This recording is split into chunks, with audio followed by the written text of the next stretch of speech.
Le gouvernement togolais vient de publier un rapport intitulé Déclaration des risques budgétaires 2024-2026. Le document contient de nouvelles mesures macroéconomiques prises par le Togo en vue de renforcer la résilience de l'économie. Ces mesures touchent à plusieurs secteurs d'activité. Le Togo a actuellement une croissance économique de 5,2% et compte atteindre 5,8% d'ici à 2030. Pour ce faire, il lui faut se renforcer contre les risques inflationnistes. Ainsi, dans le rapport Déclaration des risques budgétaires 2024-2026, dans le domaine agricole, il est prévu la promotion des chaînes de valeur, tout en se basant sur la maîtrise de l'eau, l'aménagement, la construction, ainsi que la réhabilitation des ouvrages hydro-agricoles et des infrastructures de production halieutique.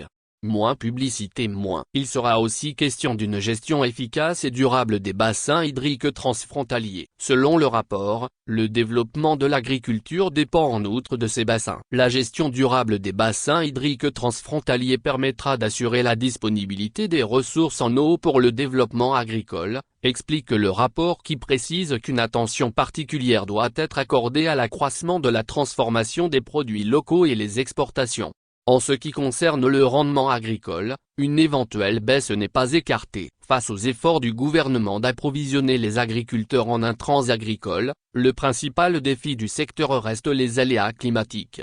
Moins publicité, moins risques budgétaires et climat des affaires. La déclaration des risques budgétaires 2024-2026 prévient que face à la résurgence des crises sur le plan mondial, toute évolution défavorable de la conjoncture pourrait affecter les perspectives. Les éventuels risques liés à ces situations ont été identifiés dans le rapport qui recommande la poursuite des démarches pour attirer les investissements directs étrangers. De même, le rapport détaille qu'une fluctuation des prix des produits pétroliers sur le marché mondial peut entraîner l'inflation. Une éventuelle hausse des prix pourrait conduire à une augmentation des dépenses publiques, des coûts de production des entreprises, et affecter le pouvoir d'achat des consommateurs. C'est ainsi que toute l'économie nationale peut donc se retrouver touchée. Il y aura une augmentation substantielle des investissements tant publics que privés. Quant au taux d'exécution des dépenses publiques, on peut noter que le taux d'investissement public est passé de 5% en 2019 à 11% en 2022. Les investissements directs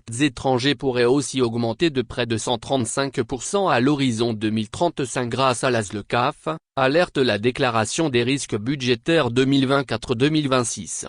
Moins publicité, moins. Pour y arriver, il est prévu une évaluation de la conjoncture économique togolaise et de ses perspectives, pour agir avec efficacité. Visiblement que la feuille de route gouvernementale, à travers ces axes, permette de booster le développement économique pour parvenir au bien-être social des populations.